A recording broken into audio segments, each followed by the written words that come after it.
Capítulo 22. Nos metimos en el furgón gris y Ada condujo un rato, comprobando a cada momento si algún coche nos seguía.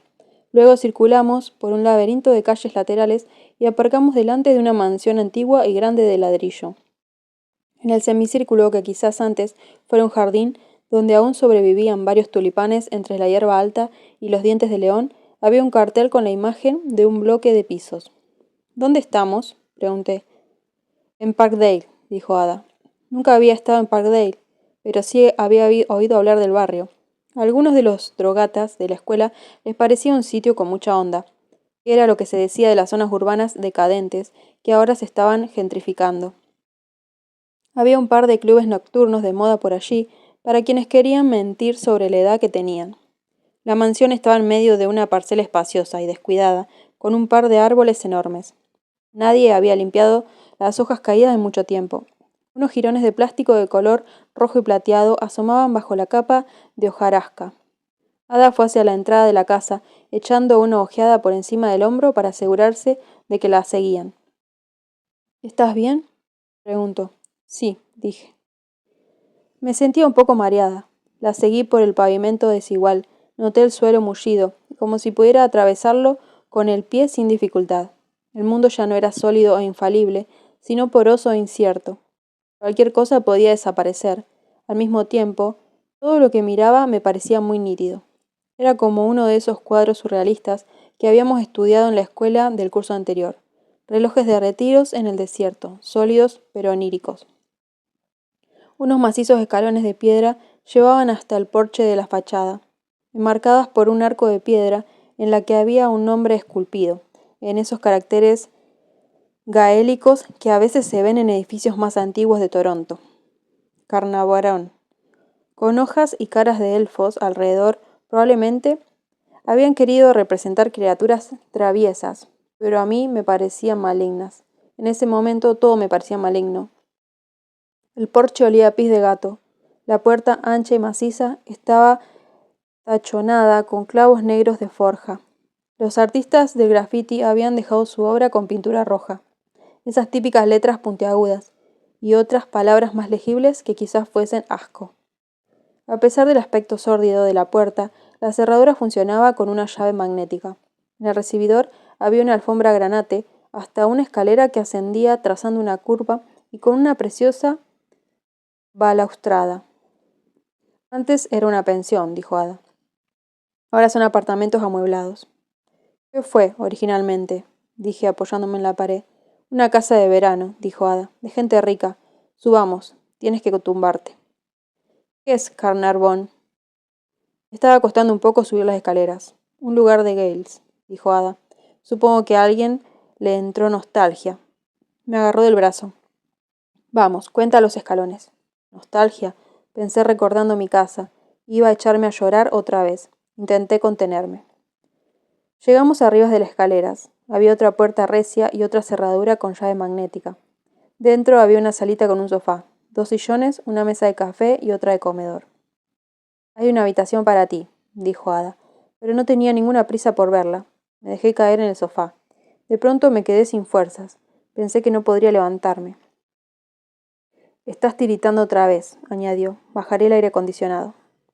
Trajo un edredón de uno de los dormitorios. Era nuevo, blanco. Todo en esa habitación era más real que la realidad. Había una planta de interior encima de la mesa, aunque parecía de plástico, con unas hojas correosas brillantes.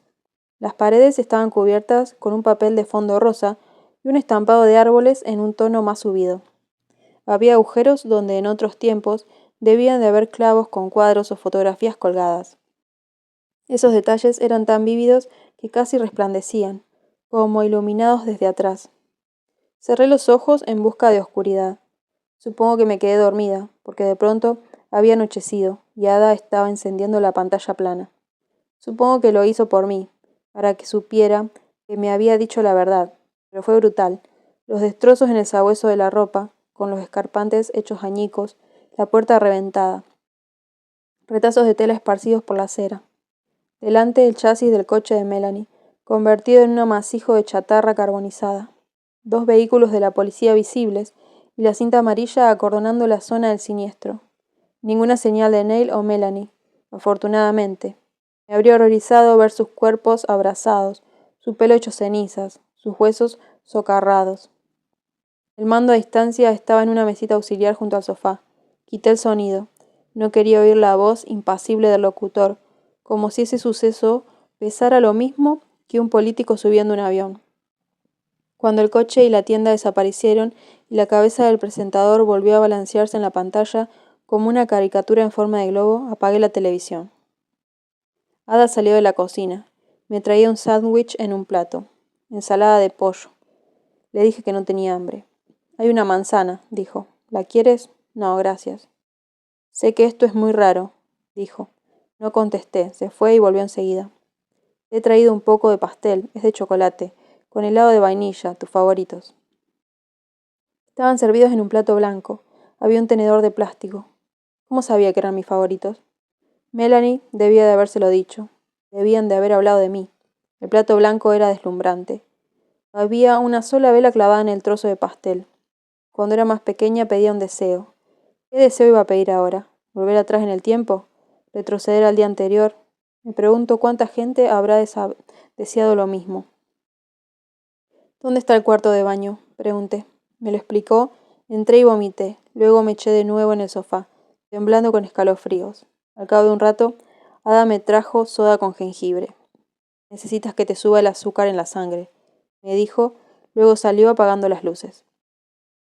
Era como quedarte en casa con gripe y no ir a la escuela. Alguien te vigilaba y te traía líquidos para que los tomaras. Se ocupaban de lidiar con el día a día para dejarte descansar. Decía que las cosas siguieran siempre igual. Así nunca más tendría que preocuparme por nada. A lo lejos se oían los sonidos de la ciudad. Tráfico, sirenas, un avión surcando el cielo. De la cocina llegaba el trajín de Ada, de aquí para allá. Se movía con un brío energético, ligero, como si caminara de puntillas. Oí el murmullo de su voz, hablando por teléfono. Era la que mandaba, aunque no me hacía la idea de que estaba al mando. A pesar de todo, me sentía arrullada y acogida. Cuando estaba a punto de dormirme, oí que la puerta del apartamento primero se abría, luego se hizo una pausa y después se cerró. Capítulo 23. Cuando me desperté, ya había amanecido. No sabía qué hora era. ¿Se me habían pegado las sábanas? ¿Llegaba tarde a la escuela? Entonces me acordé. La escuela se había acabado. Nunca volvería allí, ni a nada de lo que conocía. Estaba en una de las habitaciones de Carnarvon, tapada con el edredón blanco, y llevaba aún la camiseta y las mallas, aunque no tenía los calcetines ni los zapatos puestos. Había una ventana con una cortina enrollable bajada. Incorporé con cautela. Vi una mancha roja en la almohada, pero era solo el carmín del lápiz de labios del día anterior. Las náuseas y el mareo se me habían pasado, pero estaba atontada. Me rasqué la cabeza y me di un tirón de pelo. Una vez tuve una jaqueca y Melanie me había dicho que tirarte el pelo incrementaba la circulación del cerebro, que por eso Neil lo hacía. Después de levantarme, sentí que me espabilaba. Me observé en el gran espejo de la pared. No era la misma persona del día anterior, aunque me pareciera. Abrí la puerta y fui descalza por el pasillo hasta la cocina. Ada no estaba allí. Estaba en el salón, sentada en uno de los sillones con un tazón de café. En el sofá estaba el hombre junto al que habíamos pasado al entrar en Santo Asilo. «Te has despertado», dijo Ada. Los adultos tenían la costumbre de constatar lo evidente. «Te has despertado». Era algo que Melanie habría podido decirme, como si fuese un logro, y me desilusioné al ver que Ada no era una excepción en ese sentido. Miré al hombre y él me miró. Llevaba vaqueros negros, sandalias y una camiseta gris que decía 2 palabras, un dedo, y una gorra de béisbol de los Blue Jays. Me pregunté si sabía el significado de lo que ponía en su camiseta. Debí de rondar los 50, pero tenía el pelo oscuro y espeso, así que quizás fuese más joven. Su cara era como un cuero arrugado, y tenía una cicatriz en uno de los pómulos. Me sonrió, mostrando unos dientes blancos a los que le faltaba una muela en el lado izquierdo. Un tipo al que le faltaban piezas en la dentadura tiene pinta de ilegal. Ada lo señaló con la barbilla. ¿Te acuerdas del hija? De Santo Asilo, amigo de Neil. Ha venido a ayudar. Hay cereales en la cocina. Luego podemos hablar, me dijo el hija. Los cereales eran los que me gustaban, aros crujientes hechos con legumbres. Llevé el cuenco al salón, me senté en la otra butaca y esperé a que hablaran. Ninguno de los dos dijo nada. Se miraron. Comí 2 cucharadas con precaución, para ver si se me asentaba bien en el estómago.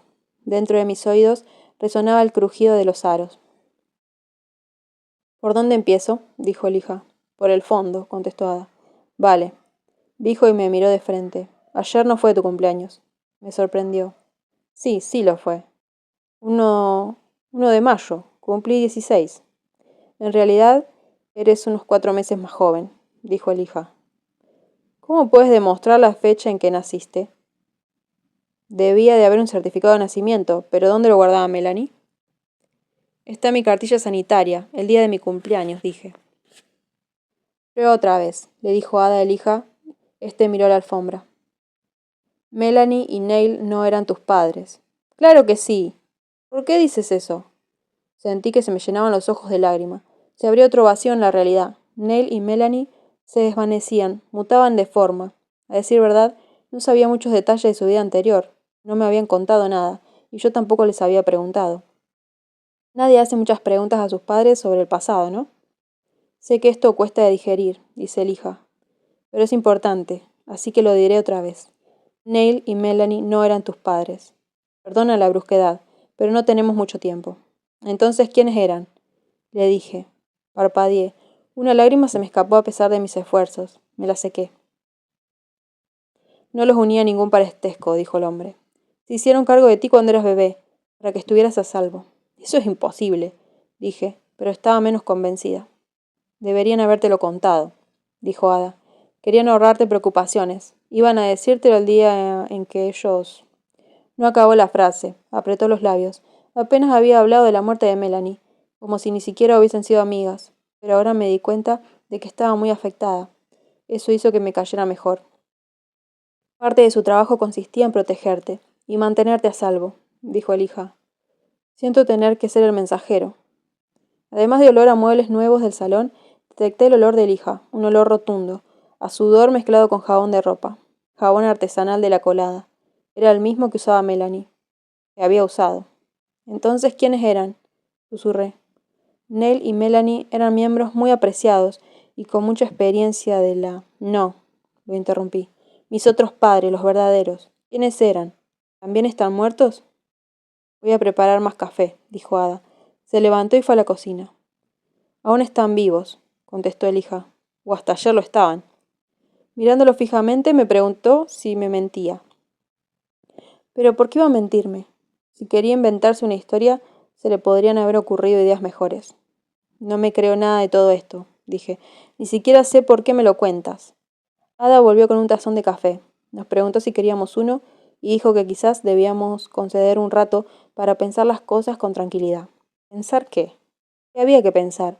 Habían asesinado a mis padres, pero no eran mis padres verdaderos, y resulta que otros habían aparecido en su lugar. ¿Qué? Dije. No sé suficiente para pensar nada. ¿Qué querrías saber? Dijo Elija con una voz amable, pero cansada. ¿Cómo ocurrió? ¿Dónde están mi otra madre y mi otro padre? ¿Has oído hablar un poco sobre Gilead? Preguntó Elija. Claro, veo las noticias, y también los estudiamos en clase, dije hoscamente.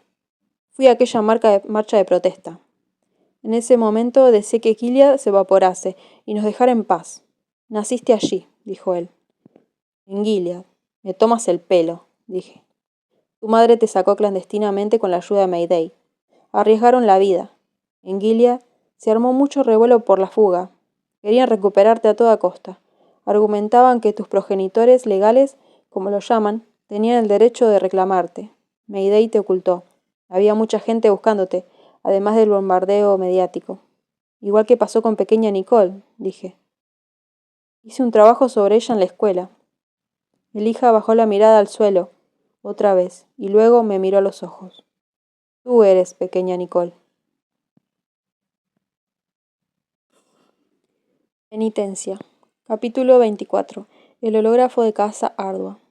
Esa tarde recibí otra citación del comandante Judd, que me entregó en mano un joven ojo. El comandante Judd podría haber descolgado el teléfono y comentado el asunto directamente conmigo. Hay una línea directa entre su despacho y el mío, con un teléfono rojo. Pero, igual que me ocurre a mí, no puede descartar que haya alguien más escuchando.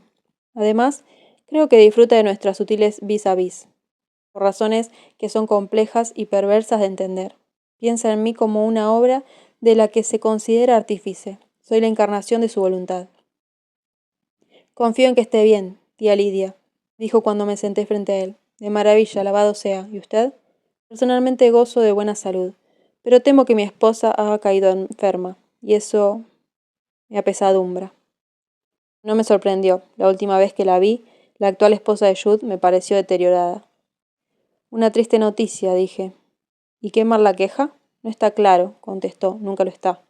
Una dolencia de los órganos internos. ¿Quiere consultar con alguno de nuestros facultativos de la clínica Calma y Alma? Quizás no por ahora, dijo. Seguramente sea un achaque pasajero, o incluso imaginario, como tantas veces ocurre con esas quejas femeninas. Hizo una pausa mientras nos mirábamos en silencio. Temí que pronto volvería a quedarse viudo y a emprender la búsqueda de otra novia en Puber. Si puedo ayudar en algo, cuente conmigo. Gracias, tía Lidia. Usted me entiende bien, contestó sonriendo, pero le he pedido que viniera por otra razón. Hemos adoptado una postura respecto a la muerte de la perla que perdimos en Canadá. ¿Qué datos han trascendido? Ya conocía la respuesta, pero no tenía ninguna intención de compartirla. La versión oficial del asunto por parte de Canadá es suicidio, dijo. ¡Qué desolación!, repliqué. Y Adrián era una de las más leales y eficientes. Deposité mucha confianza en ella. Mostró siempre una valentía excepcional. Nuestra versión es distinta. Los canadienses están encubriendo la verdad, y los depravados terroristas de Mayday, gracias a la laxitud de Canadá, que tolera su presencia ilegal, asesinaron a tía Adrián. Aún así, y que quede entre nosotros, estamos perplejos. ¿Quién sabe? Podría ser incluso uno de esos asesinatos fortuitos relacionados con la droga, que tanto abundan en esa sociedad decadente. Tía Sally había ido a la esquina a comprar unos huevos. Cuando al volver descubrió la tragedia.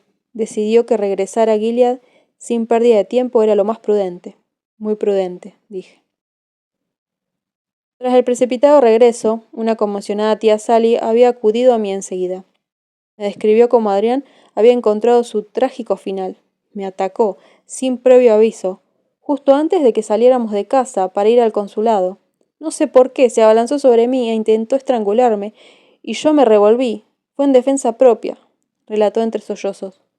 Un acceso de locura pasajera, aventuré. La presión de estar en un ambiente extraño y enfermizo como Canadá puede provocar ese efecto. Hiciste lo correcto, no tuviste más remedio. No veo ninguna razón para que nadie más se entere de esto. ¿Y tú? Gracias, tía Lidia. Lamento mucho lo ocurrido. Reza por el alma de Adrián y después procura quitártelo de la cabeza. ¿Tienes algo más que contarme? Bueno, nos pediste ir ojo a visor con pequeña Nicole. La pareja que llevaba el sabueso de la ropa tenía una hija que rondaba la misma edad. Esa es una conjetura interesante, dije. ¿Pensabas mandar un informe a través del consulado, en lugar de esperar y hablar directamente conmigo a tu vuelta? Bueno, pensé que debías saberlo de inmediato, pero a tía Adrián le pareció prematuro.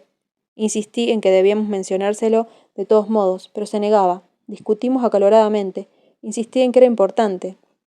Tía Sally lo dijo a la defensiva. Por supuesto, contesté. Lo era, pero también arriesgado. Un informe de ese tipo bien podría haber dado pie a rumores sin fundamento, con consecuencias funestas. Hemos tenido infinidad de avisos falsos, y cualquier miembro del consulado es potencialmente un ojo. Los ojos pueden actuar con demasiada contundencia, carecen de sutileza. Siempre hay una razón tras mis instrucciones, tras mis órdenes. No le corresponde a las perlas tomar iniciativas que no se han autorizado. Oh, no me di cuenta. No me paré a pensar, pero aún así, tía Adrián, no debería haber. Corramos un tupido velo. Sé que tus intenciones eran buenas, dije para apaciguarla. Tía Sally se había echado a llorar. Eran buenas, te lo aseguro. El infierno está lleno de buenas intenciones, tuve la tentación de decir, pero me reprimí. ¿Dónde está ahora la chica? Debe de haber ido a algún sitio, después de que borraran a sus padres del mapa. No lo sé. Quizás no deberían haber volado por los aires el sabueso de la ropa tan pronto. De lo contrario habríamos podido... Coincido. Recomendé que no se precipitaran. Por desgracia, los agentes que están a las órdenes de los ojos en Canadá son jóvenes y entusiastas, y admiran las explosiones, pero ¿cómo iban a saberlo? Hice una pausa escrutándola con mi mirada más penetrante. ¿Y no has comunicado a nadie más tus sospechas sobre el posible paradero de la pequeña Nicole? No, solo a ti, tía Lidia, y a tía Adrián antes de que quede entre nosotras, ¿de acuerdo? Dije. No hace falta llegar a un juicio.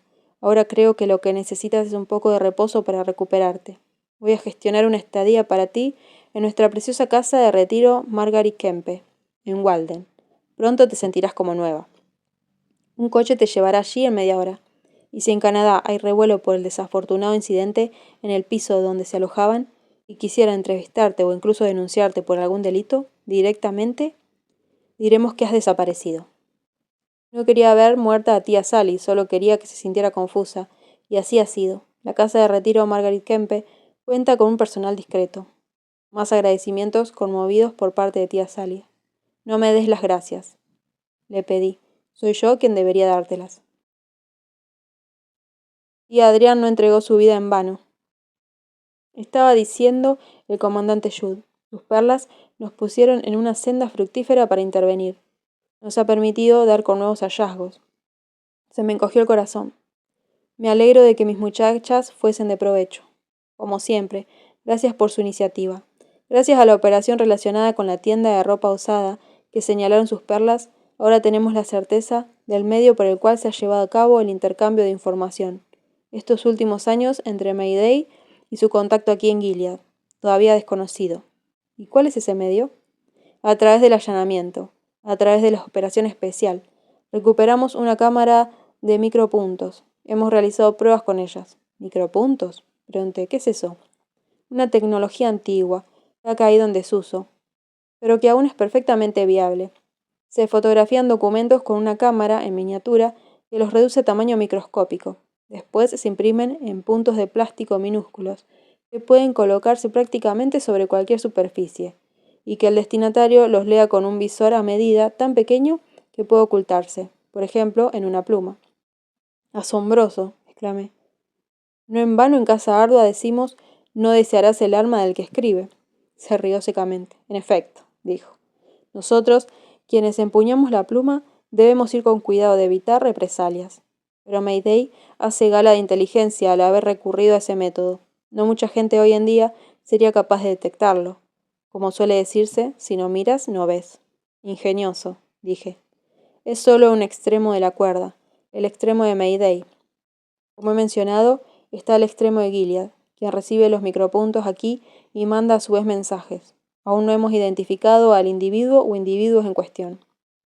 He pedido a mis colegas en Casa Ardua que abran bien los ojos y agudicen el oído. ¿Y quiénes están en mejor posición de hacerlo que las tías? Repuso. Pueden acceder con libertad a cualquier casa que deseen, y con la delicadeza de su intuición femenina, perciben matices que nosotros, los hombres, somos demasiado toscos para registrar siquiera. Seremos más astutos que Mayday, dije, apretando los puños y levantando el mentón. Me gusta su espíritu, tía Lidia, dijo. Formamos un gran equipo. La verdad prevalecerá, afirmé. Me temblaba la voz, con lo que esperé que pasara por justa indignación. Con su mirada, contestó. Después de esto, lector mío, necesitaba un reconstituyente. Llegué con esfuerzo al café Schlafly a tomar una taza de leche caliente. Luego vine aquí a la biblioteca Hildegard para continuar mi viaje contigo. Piensa en mí como una guía.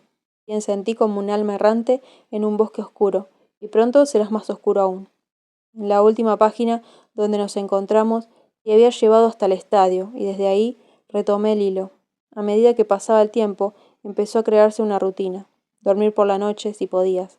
Soportar el día. Abrazar a las que lloraban, aunque tengo que decir que el llanto se volvió tedioso, igual que los alaridos. Hubo un intento de aferrarse a la música las primeras noches.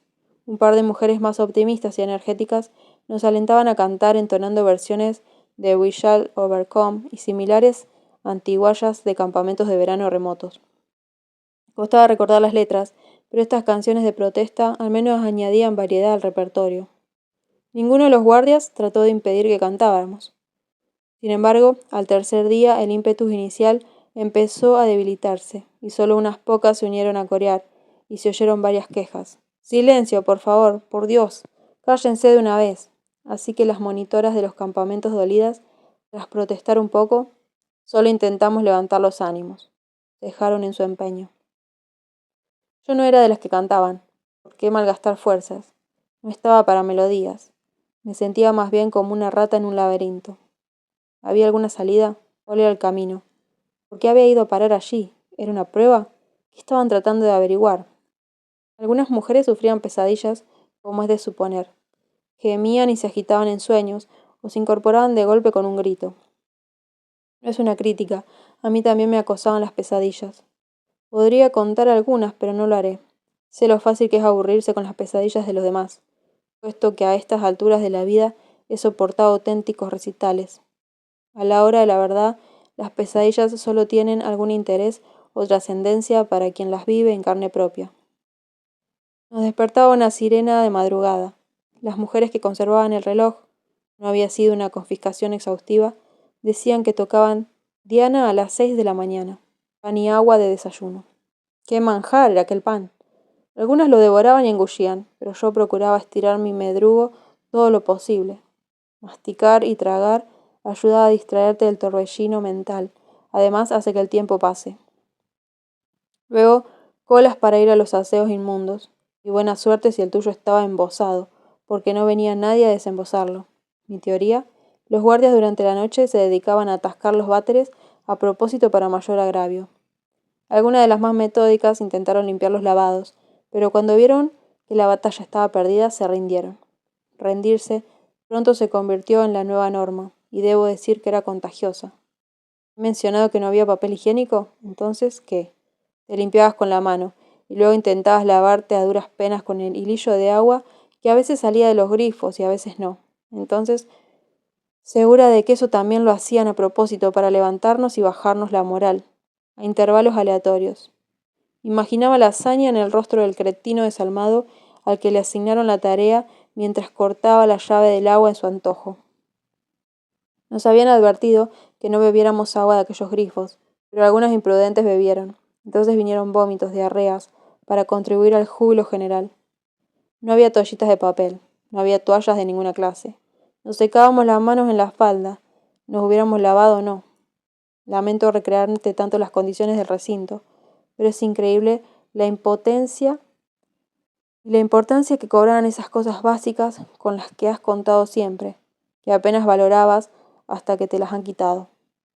Perdía en mis divagaciones, y todas divagábamos porque, confinadas a la fuerza y sin que pasara nada, nos ensimismábamos y dejábamos volar a la mente.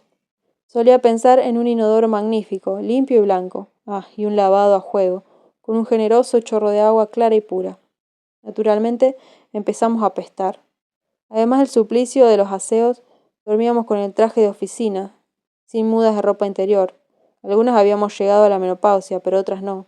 Así que el tufo de la sangre coagulada se sumó al del sudor y las lágrimas. La mierda y el vómito. Respirar daba náuseas. Nos estaban degradando a la condición de animales, animales de redil, a nuestra naturaleza meramente animal. Nos estaban restregando las narices en esa naturaleza. Querían que perdiéramos la dignidad humana. El resto del día se abría poco a poco como una flor venenosa, pétalo a pétalo, con una lenta agonía. A veces nos esposaban de nuevo, aunque a veces no, y luego nos hacían marchar en fila para meternos en las gradas, sentada bajo un sol de justicia, y en una ocasión bajo una misericordiosa llovizna fresca. Esa noche apestábamos a ropa mojada, pero menos a nuestro propio hedor. Hora tras hora veíamos llegar los furgones, descargaban su tanda de mujeres y partir vacíos.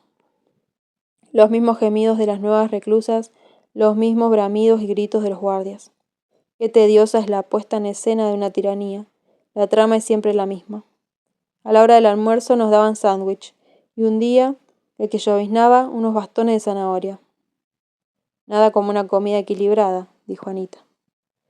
Nos las habíamos ingeniado para sentarnos juntas la mayor parte de los días y para dormir cerca. No había sido una amiga personal antes de ese momento, solo una colega de profesión, pero me reconfortaba simplemente por estar con alguien que conocía, alguien que personificara mis logros previos, mi vida anterior. Podría decirse que nos unía un vínculo. Eras una jueza de quitarse el sombrero, me dijo en susurros el tercer día. Gracias. Tú también eras magnífica, le susurré. Eras. Sonaba estremecedor. De las demás mujeres en nuestra sección sabía poco. El nombre a veces, el nombre de sus bufetes. Algunos bufetes se habían especializado en trámites domésticos, como divorcios, custodias de hijos y demás, así que entendían por qué las mujeres de pronto eran el enemigo. Y estaban en el punto de mira. Aún así, pertenecer al ramo inmobiliario, la litigación o la legislación estatal o corporativa, al parecer, no ofrecía ninguna garantía. Bastaba una licenciatura en Derecho y un útero, una combinación letal. Las tardes se reservaban para las ejecuciones, el mismo desfile de las condenadas con los ojos vendados hasta el centro del campo. A medida que pasaban los días, me iba fijando en más detalles. Algunas apenas podían andar, otras casi no parecían estar conscientes. ¿Qué les habían hecho? ¿Por qué las habían elegido a ellas para morir?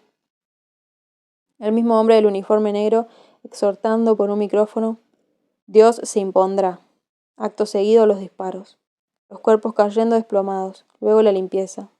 Había una camioneta para los cadáveres. ¿Los enterraban? ¿Los quemaban? ¿O eso era demasiada molestia? Tal vez simplemente los llevaban a un vertedero y los dejaban a merced de los cuervos. El cuarto día hubo una variación. 3 de los ejecutores eran mujeres. No llevaban trajes de oficina, sino unos sayos largos marrones, una especie de albornoces, y la cabeza cubierta con un pañuelo anudado en la barbilla. Nos indignamos. ¡Monstruos!, le susurró Anita. ¿Cómo han podido?, dijo ella. El quinto día había 6 mujeres con sayos marrones entre los ejecutores. También hubo un tumulto cuando una de ellas, en lugar de apuntar a las mujeres de los ojos vendados, se volvió de repente y disparó a uno de los hombres uniformados de negro. De inmediato la derribaron al suelo a porrazos y la acribillaron a tiros. Hubo un grito ahogado, colectivo, desde las gradas. Así que esa es una salida, pensé. Con el curso de los días se sumaron nuevas mujeres a nuestro grupo de abogadas y juezas. No crecía en tamaño, sin embargo, porque cada noche sacaban alguna. Se marchaban una por una, flanqueadas por 2 guardias. No sabíamos a dónde las llevaban, ni por qué. Ninguna volvía. La sexta noche, Anita desapareció. Ocurrió con mucho sigilio. A veces las mujeres a las que apresaban gritaban o forcejeaban, pero Anita no lo hizo, y me avergüenza decir que yo dormía cuando la eliminaron. Me desperté por la mañana cuando sonó la sirena, y sencillamente ella ya no estaba. Lamento lo de tu amiga, me susurró un alma bondadosa mientras guardábamos cola para los concurridos aseos. Yo también, le dije, pero ya estaba endureciéndome para lo que seguramente se avecinaba. Lamentarse no sirve de nada, me dije. Con el paso de los años, de tantos años, he demostrado ser una gran verdad. La séptima noche me tocó a mí. Anita se la habían llevado en silencio, y ese silencio fue desmoralizante, porque daba la impresión de que podías desaparecer sin que nadie se diera cuenta y sin ruido alguno. Pero no pretendieron que mi marcha pasara inadvertida. Me despertó la presión de una bota en la cadera. Cierra el pico y arriba, bramó una de las voces autoritarias. Antes de que llegara a despertarme del todo, me levantaron de un tirón y me pusieron en marcha. Alrededor se oyeron murmullos, y una voz dijo no, y otra dijo joder, y otra dijo Dios te ayude, y otra cuídate mucho. Sé andar sola, dije, pero eso no hizo que las manos que me apresaban me soltaran el brazo, una por cada lado. Se acabó, pensé, van a fusilarme. No, me corregí. Eso lo hacen por la tarde, idiota, contesté. Pueden pegarte un tiro en cualquier sitio a cualquier hora, y además no es la única forma de matar. En todo momento mantuve cierta calma, aunque cueste de creer, y de hecho ya no lo creo. No era calma, era parálisis. Mientras me diera por muerta, sin preocuparme por el futuro, menos sufriría. Me condujeron por los pasillos hasta una puerta trasera y me metieron adentro de un coche. No era un furgón, esta vez, sino un Volvo. La tapicería del asiento de atrás era suave pero firme. El aire acondicionado me pareció una brisa del paraíso. Por desgracia, esa frescura me recordó el cúmulo de olores que emanaban de mí. De todos modos, saboreé el confort, y aunque iba apretujada entre 2 guardias, ambos corpulentos, ni uno ni otro me dijeron nada. Yo era simplemente un fardo que había que transportar. El coche se detuvo frente a una comisaría de la policía. Había dejado de ser una comisaría, sin embargo. Las letras del rótulo estaban tapadas y en la puerta principal había una imagen, un ojo con alas. El emblema de los ojos, aunque para mí no significaba nada todavía. Subimos los escalones de la entrada, mis 2 acompañantes con grandes zancadas, yo dando traspiés. Me dolían los pies, me di cuenta de que los tenía entumecidos por la falta de ejercicio, y también de que mis zapatos estaban estropeados y mugrientos, después de empaparse y endurecerse con barro y demás inmundicias. Seguimos el pasillo. Voces graves se oían detrás de las puertas. Hombres vestidos con la misma indumentaria que los que me custodiaban pasaban apresuradamente, y advertí el brillo decidido de sus ojos, el tono cortante de su voz. Hay algo que crispa y tensa en los uniformes, los emblemas, en las brillantes insignias de las solapas, todos firmes. Entramos en uno de los despachos, y al otro lado de un gran escritorio había un hombre con un leve aire a Santa Claus, rollizo, barba blanca, con los mofletes sonrojados y nariz de borrachín. Me sonrió. Haga el favor de sentarse, dijo. Gracias, contesté.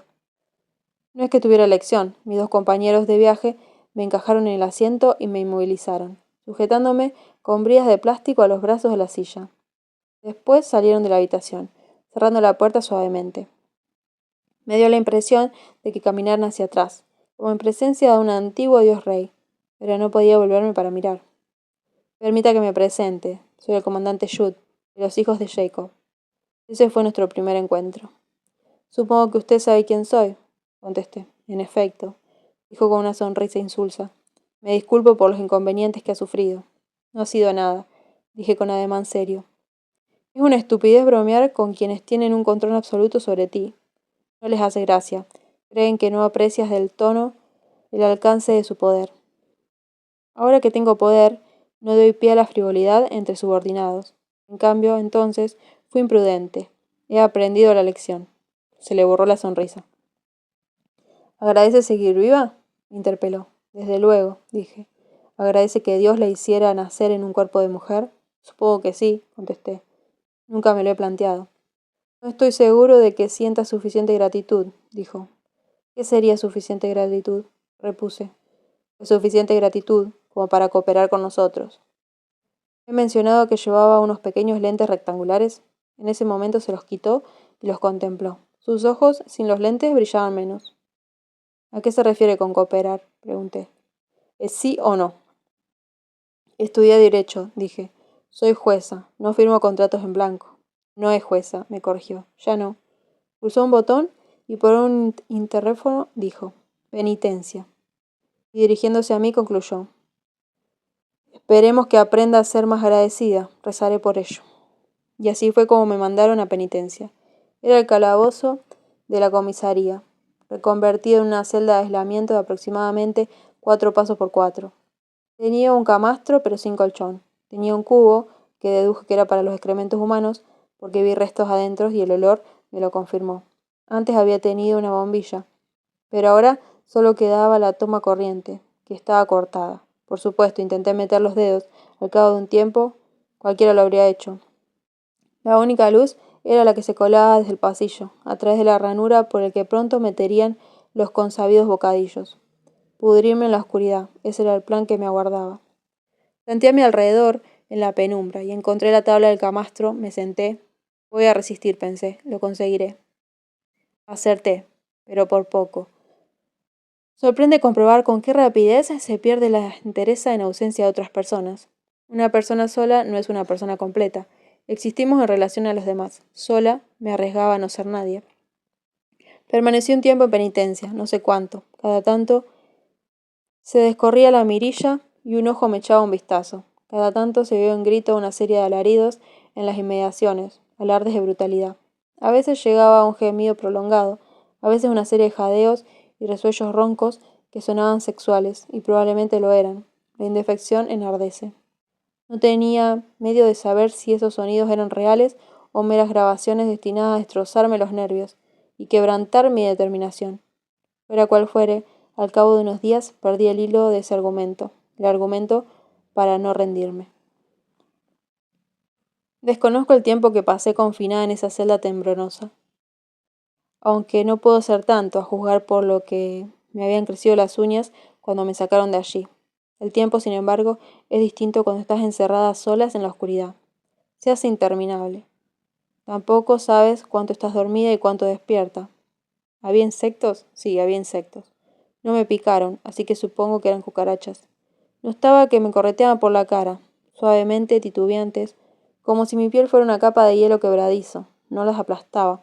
Al cabo de un tiempo, agradeces cualquier asomo de contacto. Un día, si es que era de día, 3 hombres entraron en mi celda sin avisar. Me apuntaron a los ojos con una luz cegadora, me tiraron al suelo y me administraron unas patadas precisas y otras atenciones. Reconocí los ruidos que salían de mí. Los había oído antes cerca. Prefiero olvidar los detalles, excepto para decir que usaron también aguijadas eléctricas. No, no me violaron. Supongo que ya estaba demasiado mayor y corriosa para despertar lujuria. O puede que se preciaran de sus elevados principios morales, aunque eso lo dudo mucho. Ese escarmiento de patadas y aguijonazos se repitió 2 veces más. El 3 es un número mágico. Lloré, sí. Salieron lágrimas de mis ojos visibles, de mis ojos humanos empañados por el llanto. Pero tenía un tercer ojo, en medio de la frente. Podía sentirlo, era frío como una piedra. Veía, y detrás de ese ojo alguien estaba pensando. Me las pagarán. No me importa cuánto tiempo necesite o cuánta mierda tenga que tragar hasta entonces, pero me vengaré. Entonces, tras un periodo de indeterminado y sin previo aviso, la puerta de mi celda de penitencia se abrió de golpe. La luz inundó el interior y 2 uniformes negros se me alzaron del suelo. No me dieron palabra. A esas alturas, hecha un despojo y hediendo más aún que antes, me dejé llevar o arrastrar a lo largo del mismo pasillo por el que había llegado allí, hasta cruzar la puerta principal por la que había entrado, y al interior de otro furgón con aire acondicionado. Antes de darme cuenta estaba en un hotel. Sí, un hotel. No era un hotel de lujo, sino más parecido a un Holiday Inn. Si ese nombre significa algo para ti, aunque supongo que no. ¿Dónde están las señas de antaño? Barridas por el viento, o más bien tapadas por la brocha y el equipo de demolición, porque cuando me llevaron a cuestas hasta el vestíbulo había varios operarios en un andamio, borrando el letrero. En el vestíbulo no había recepcionistas sonrientes para darme la bienvenida. Solo un hombre con una lista. Intercambié unas frases con mis 2 guías turísticos y a continuación me llevaron empujones hasta un ascensor, y luego por un pasillo enmoquetado que solo empezaba a delatar la ausencia de camareras de piso. En un par de meses tendrían un grave problema de moho, pensé en el cerebro resplandecido, justo cuando abrieron una puerta con una tarjeta. Disfrute de la estadía, dijo uno de mis guardaespaldas. No creo que fuese irónico. 3 días de reposo y rehabilitación, añadió el segundo. Si necesita cualquier otra cosa, llame a recepción. Cerraron la puerta al salir. En la mesa había una bandeja con zumo de naranja y un plátano, y una ensalada de hojas verdes, y una ración de salmón en papilote, una cama con sábanas, varias toallas medianamente limpias, una ducha y sobre todo un precioso inodoro de porcelana. Caí de rodillas, y sí, recité una oración que me salió del alma, aunque no pienso revelar a quién o a quién le recé. Una vez que despaché toda la comida con tanto entusiasmo que ni me preocupó que estuviese envenenada, pasé las horas siguientes tomando una ducha tras otra. No bastaba una sola para limpiar todas aquellas capas de suciedad acumulada. Me revisé los raguñones recientes, los cardenales amarillentos y amorotonados. Había perdido peso, se me marcaban las costillas bajo la piel, que habían reaparecido después de décadas de ausencia por culpa de la comida rápida. Durante mi carrera en la judicatura, mi cuerpo había sido un mero vehículo para impulsarme de una meta a la siguiente, pero de pronto le tomé un cariño hasta entonces desconocido. Qué rosadas eran las uñas de mis pies, qué intrincados los trazos de las venas de mis manos. Sin embargo, no conseguía ver una imagen clara de mi rostro en el espejo del cuarto de baño. ¿Quién era aquella persona? Los rasgos parecían borrosos. Luego dormí muchas horas. Cuando me desperté había otra comida deliciosa, ternera estrogofón, con una guarnición de espárragos, y melocotón melva de postre. ¡Hijo, qué felicidad! Una taza de café. Me habría tomado un martini, pero supuse que el alcohol no estaba incluido en el menú para las mujeres en esa nueva era. Manos misteriosas se habían llevado mi antigua ropa hedionda. Por lo visto, debía conformarme con vivir en el albornoz blanco de felpa del hotel. Me encontraba aún en un deplorable estado mental. Era un rompecabezas desparramado por el suelo. Pero la tercera mañana, o quizás fuese una tarde, Me desperté sintiendo que había recuperado la coherencia. Parecía que podía volver a pensar, parecía que podía concebir la palabra yo. Además, como si fuese un reconocimiento de ese cambio, encontré un nuevo traje preparado para mí. No era exactamente un hábito monacal, la típica cogulla, y tampoco era de arpillera marrón, pero se acercaba. Había visto antes esa especie de sayo en el estadio. Era el que llevaban las mujeres del pelotón de ejecución. Sentí un escalofrío. Me lo puse. ¿Qué otra cosa podría haber hecho?